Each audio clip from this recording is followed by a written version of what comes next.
Good morning to all. Last క్లాస్లో మనం introduction గురించి చూసాం.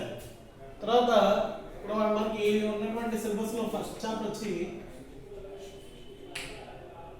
Dilute solutions.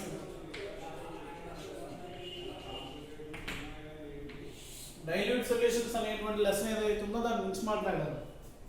ఇక్కడ డైల్యూట్ సొల్యూషన్స్ అనేటువంటి తెలుసుకోవడానికి ముందు అసలు సొల్యూషన్ అంటే ఏంటో చూడాలి. Here solution is a homogeneous mixture. It is a homogeneous mixture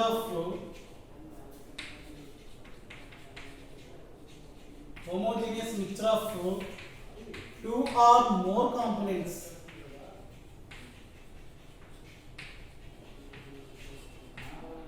Two or more components present in the solution is called solution.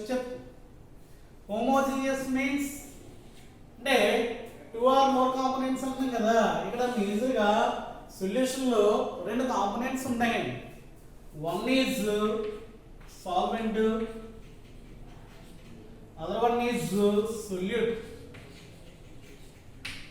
What is solvent and what is solute అనేటువంటి చూసినప్పుడు ఇక్కడ సాల్వెంట్ అంటే the component present in the solution is excess amount. Solution లో ఉన్నటువంటి component excess amount లో ఉన్నట్లయితే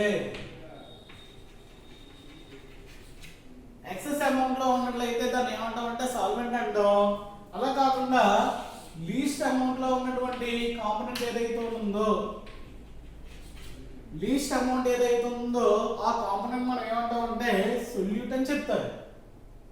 excess గా ఉన్నట్లయితే సాల్వెంట్, అదే కొద్దిగా మాత్రమే ఉన్నట్లయితే దాన్ని ఏమంటామంటే సొల్యూట్ అని చెప్తాం. దేన్ని బట్టి? క్వాంటిటీని బట్టి మాట్లాడేటువంటి విషయం. అలా కాకుండా ఒక సొల్యూషన్ లో ఉన్నటువంటి రెండు కాంపోనెంట్స్ ని క్వాంటిటీని కాకుండా బేస్ అయ్యి మనం ఎలా చెప్తాం అంటే దాని యొక్క సాల్యుబిలిటీ యొక్క నేచర్ని బట్టి చెప్తాడు. సాల్యుబిలిటీ నేచర్ చూసినట్లయితే the substance one who dissolves in that other substance is called solute. అంటే ఒక సబ్స్టెన్స్ అనేటువంటిది వేరే సబ్స్టెన్స్ లో కరుగుతుంది. ఏదైతే కరుగుతుందో దాన్ని ఏమంటామంటే సొల్యూట్ అంటాం. ఏదైతే దాన్ని డిజాల్వ్ చేసుకుంటుందో దట్ ఈస్ కాల్డ్ సాల్వెంట్ అని చెప్తాం. ఫస్ట్ సపోజ్ మనం సాల్ట్ సొల్యూషన్ తీసుకున్నప్పుడు సాల్ట్ సొల్యూషన్ అంటే ఇది ఎలా ఫామ్ అవుతుందండి? It is the combination of salt and water కదా.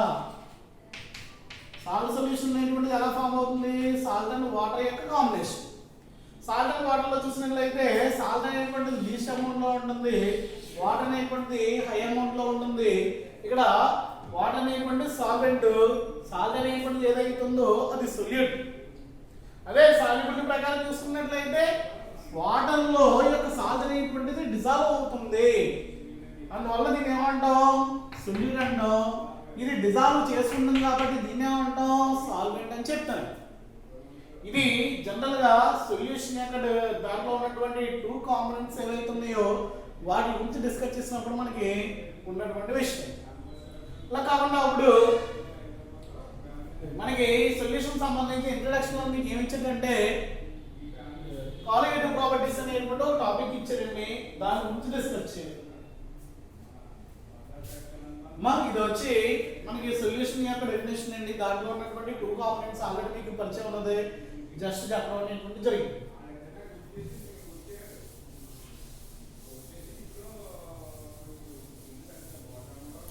నెక్స్ట్ వచ్చి కాలిగేటివ్ ప్రాపర్టీస్.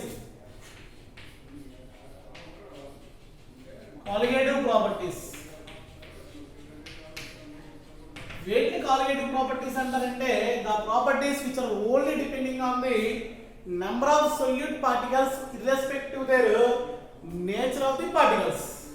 అంటే కాలిగేటివ్ ప్రాపర్టీస్ అంటే ఇవి దేని మీద మాత్రమే డిపెండ్ అవుతాయి అంటే only number of solute particles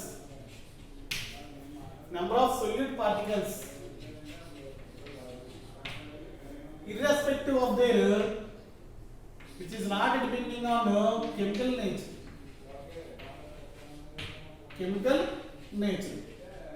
దీని మీద డిపెండ్ అవుతాయంట నెంబర్ ఆఫ్ సొల్యూట్ పార్టికల్స్ మీద మాత్రమే డిపెండ్ అయ్యి దాని యొక్క కెమికల్ నేచర్ ఏదైతే ఉందో దీని మీద డిపెండ్ అవ్వనటువంటి ప్రాపర్టీస్ ఏవైతే ఉన్నాయో ఆ ప్రాపర్టీస్ మనం ఏమంటాం అంటే కాలిగేటివ్ ప్రాపర్టీస్ అని చెప్తారు. మనకి కాలిగేటివ్ ప్రాపర్టీస్ వచ్చి మెయిన్ గా ఒక 4 ప్రాపర్టీస్ ఉన్నాయండి. ఆ 4 ప్రాపర్టీస్ ఏవైతే ఉన్నాయో వాటి గురించి 1 by 1 మనం డిస్కస్ చేయాలి. The first one is relative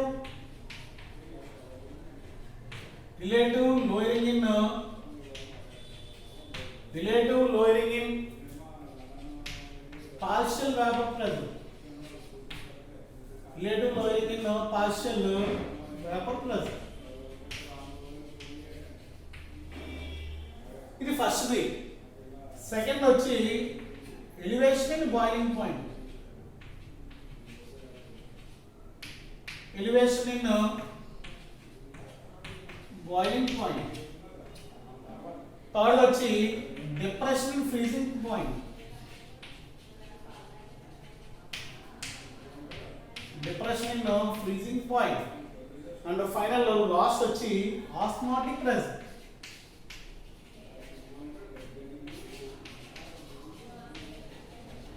ఇలా వచ్చి ఆస్మాటిక్ ప్రెషర్. ఇలాగా మనకి ఒక 4 కాలిగేటివ్ ప్రాపర్టీస్ ఉన్నాయి. వాటి గురించి మనం 1 by 1 డిస్కస్ చేయాలి. దీని సింపుల్ ఏం రాస్తాం అంటే relative lowering in partial vapour pressure ఈ రకంగా చెప్తాం. ముందు ఆ relative lowering in partial vapour pressure ఏదైతుందో దాని గురించి డిస్కస్ చేయాలి.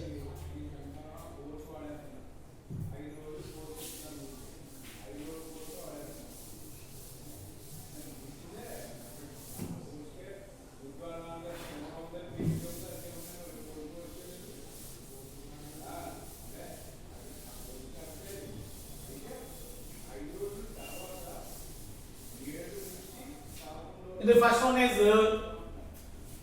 ఏంటంటే colligative property relative lowering in partial vapour pressure. దీని గురించి మాట్లాడేటప్పుడు ఫస్ట్ పార్షియల్ వేపర్ ప్రెషర్ ఏంటో అనేటువంటిది మీకు తెలియాలి. పార్షియల్ వేపర్ ప్రెషర్ ఫస్ట్ దాని గురించి మాట్లాడిన తర్వాత అది 1 by 1 గురించి మాట్లాడదు. Partial vapour pressure.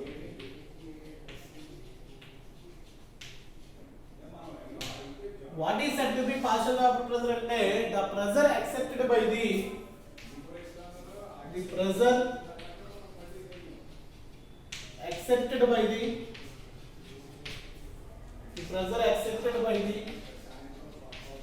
pressure of the liquid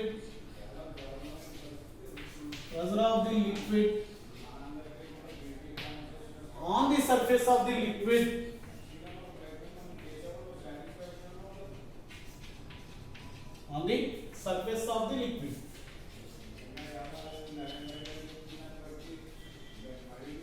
It is nothing but pressure accepted. Accepted means applied.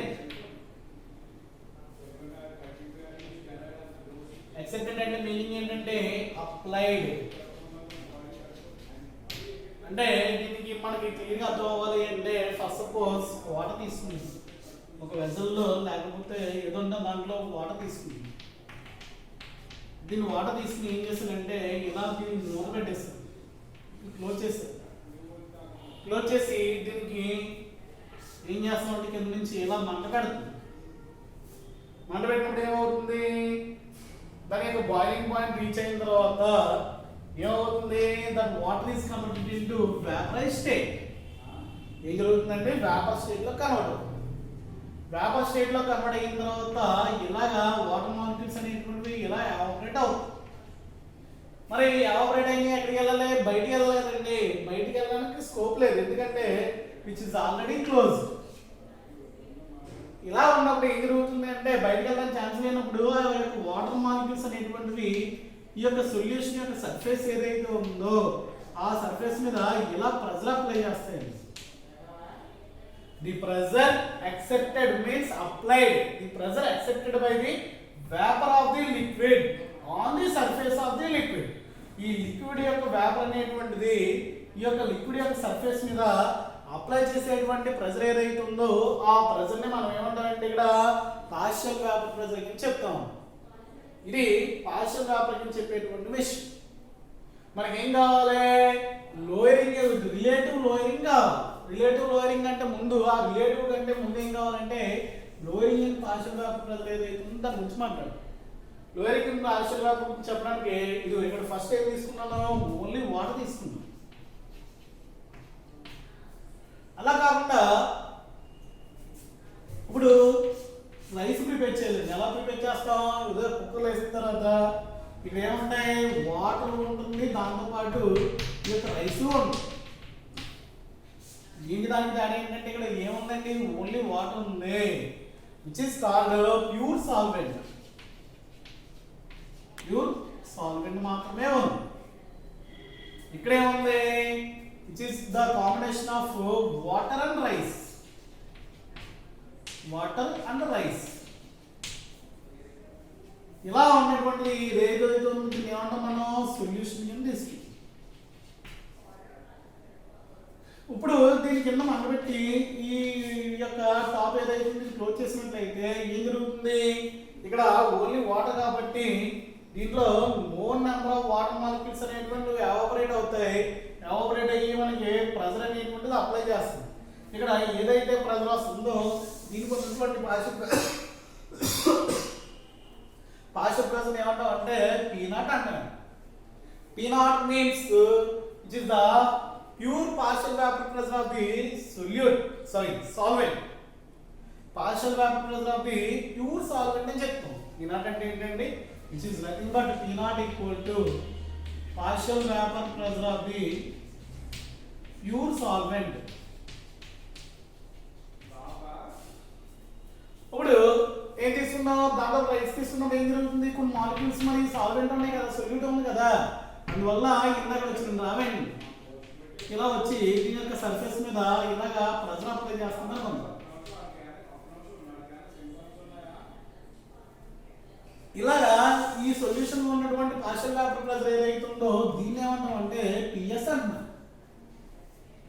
PS means partial vapor pressure of the solution. ఇదేంటంటే ప్యూర్ సాల్వెంట్, ఇదేంటంటే ఇక్కడ pure solution, vapour pressure of the solution. ఇక్కడ ఏమున్నాయి, water ఉంది, rice ఉంది, అంటే solvent ఉంది, solute. ఇప్పుడు మనం అప్లై చూసినట్లయితే ఇక్కడ ప్రెజర్ ఎక్కువ అప్లై అవుతుందా, ఇక్కడ ప్రెజర్ ఎక్కువ అప్లై అవుతుందా అంటే ఇక్కడ more number of water molecules అనేటువంటి బయటకు వస్తున్నాయి కాబట్టి which is higher than this one because of only few of the molecules are vaporized. అది అంటే ఈ రెండింటికి ఉన్నటువంటి డిఫరెన్స్ ఏదైతే ఉందో the difference is called lowering in partial vapour pressure. Next వచ్చి వేపర్ ప్రెజర్ అయినప్పుడు లోయరింగ్ ఇన్ వేపర్ ప్రెజర్ అంటే lowering in partial vapour pressure అనేటువంటి దాన్ని తీసుకున్నట్లయితే ఎలా చెప్పాలి, ఏది ఎక్కువ ఉంటుందో దాని నుంచి తక్కువ ఉన్నటువంటి తీసేస్తే రిలేషన్ అంటే P0 మైనస్ PS ఏదైతే ఉందో which is called lowering in partial vapour pressure. మనకి ఎక్కడితో కాదు కదా, ఏం కావాలి, relative lowering in.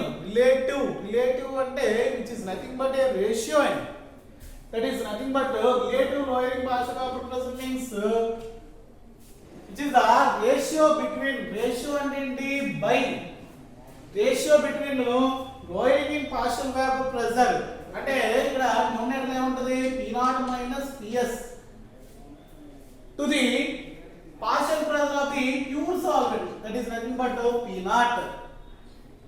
relative lowering in partial vapor pressure అంటే ఫైనల్ అవుట్పుట్ ఏమొస్తుందండి, the ratio between lowering in partial vapor pressure to the pure solvent partial vapor pressure. ఇది వచ్చి relative lowering in partial vapour pressure ఏదైతే ఉందో దానికి సంబంధించినటువంటి formula. దీన్ని base అయ్యి మనకి రౌల్ట్ అనేటువంటి సైంటిస్ట్ నాన్ వాలటైల్ సొల్యూట్ కి సంబంధించి ఒక లా చెప్పాడు. ఆ లానే మనం ఏమంటాం అంటే రౌల్ట్స్ లా అంటాం. మీరు అర్థమవుతుంది కదా, పార్షియల్ వేపర్ ప్రెజర్ చూసాం, lowering in partial vapour pressure చూసాం, and relative lowering in partial vapour pressure ఏదైతే ఉందో ఫైనల్ అవుట్పుట్ ఇది. పార్షియల్ వేపర్ ప్రెజర్ అంటే ఇది, lowering in partial vapour pressure అంటే ఇది, relative lowering in partial vapour pressure అంటే సంథింగ్ బట్ రేషియో. ఇది.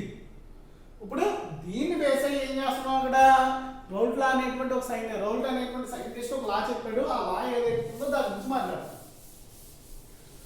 ఆయన ఏం చెప్పాడంటే for non volatile liquids it is nothing but non volatile solutes.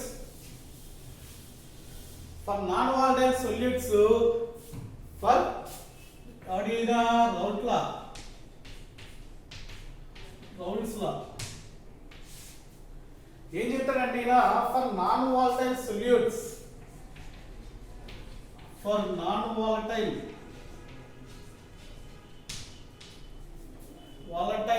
solutes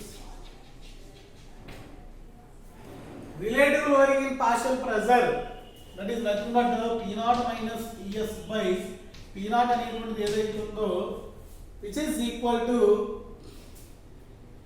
mole fraction of that solute. Mole fraction of that solute అంటే mole fraction of the component to the total number of moles ని అర్థం. మరి ఇక్కడ solvent కి సంబంధించినటువంటి అన్ని కూడా వల్లండి, solute కి సంబంధించినటువంటి అన్ని విషయాలు కూడా ఏమవుతాయి అంటే 2 లో అవుతాయి. ఇక్కడ first suppose n2 is less than that of n1 అయినట్లయితే we are putting the term in that denominator end. Finally which is converted into p naught minus ps by p naught equal to మీకు ఏమైంది n2 by n1 అయ్యింది. అంటే దీని అర్థం n2 కంటే చాలా చాలా పెద్దది అంటే దట్ ఈస్ నథింగ్ బట్ ఇది వచ్చి 9.9999 నుండి ఇది ఒక n2 వచ్చి 0.00001 ఉన్నట్లయితే ఇలా ఉన్నట్లయితే దీన్ని ఎలా రాసుకోవచ్చు 10 కింద రాసుకోవచ్చు. దీని అవసరం ఉన్నా లేకపోయినా సరే 10 కింద రాసుకోవచ్చు. అదే రకంగా ఇక్కడ ఏం చేస్తామంటే ఇలా రాస్తాం. అంటే ఫైనల్ అవుట్పుట్ ఏమవుతుంది p0 minus ps by p0 equal to n2 అంటే weight of that component by molar mass.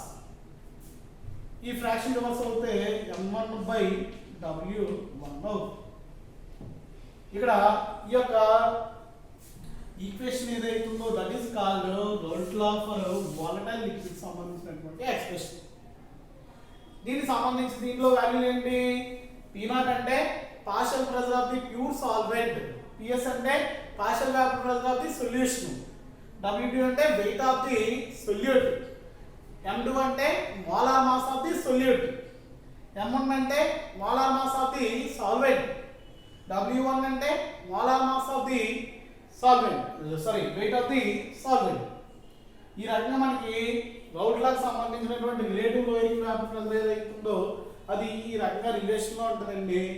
దీని ఫార్ములాను బేస్ అయ్యి మనకి ప్రాబ్లం కూడా ఉంటుంది. ఆ ప్రాబ్లం ఏంటనేటువంటి చూద్దాం.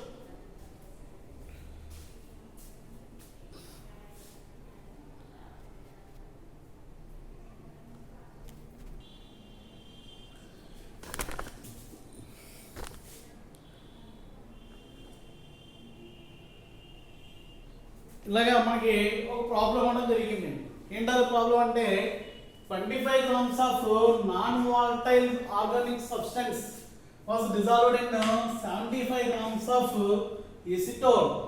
అంటే ఎసిటోన్ ఎంత 75 grams ఎసిటోన్, దానిలో ఏం డిజాల్వ్ చేస్తుందంటే ఒక 25 grams తీసుకొచ్చి ఒక సబ్స్టెన్స్ డిజాల్వ్ చేశాడు. డిజాల్వ్ చేసినప్పుడు దాని యొక్క పార్షియల్ వేపర్ ప్రెషర్ ఏదైతే ఉందో అది ఎంతకు వచ్చిందంట సొల్యూషన్ 175.5 వచ్చిందండి. సొల్యూషన్ ఇలా కలిపిన తర్వాత మనకి ఫామ్ అయింది ఎంతండి 175.5 ఉంది. కానీ ప్యూర్ ఎసిటోన్ గా ఉన్నప్పుడు దాని యొక్క వేపర్ ప్రెషర్ ఎంత 185 ఉన్నట్లయితే మనం ఏం ఫైండ్ అవుట్ చేయమన్నారంటే నువ్వు ఏదైతే యాడ్ చేసావో ఇది ఏం ఫైండ్ అవుట్ చేయమన్నాడు calculate the molar mass of the substance. అంటే నువ్వు యాడ్ చేసినటువంటి కాంపౌండ్ యొక్క మోలార్ వెయిట్ ఏదైతే ఉందో అది కట్టాలంటే మోలార్ వెయిట్ కట్టడానికి మనకి ఎసిటోన్ కి సంబంధించి నీకు వెయిట్ ఉంది. ఎసిటోన్ ఫార్ములా ఏంటి CH3COCH3. దీని బేస్ అయ్యి నువ్వేం ఫైండ్ అవుట్ చేస్తావు దాని యొక్క gram molecular weight find out చేస్తావు. ఫార్ములాని బట్టి ఫైండ్ అవుట్ చేసినట్లయితే నీకు ఎంత వచ్చిందంటే ఇది ఒక 58 వచ్చింది. గ్రామ్ మాలిక్యులర్ వెయిట్ ఎంత వస్తుందంటే 58.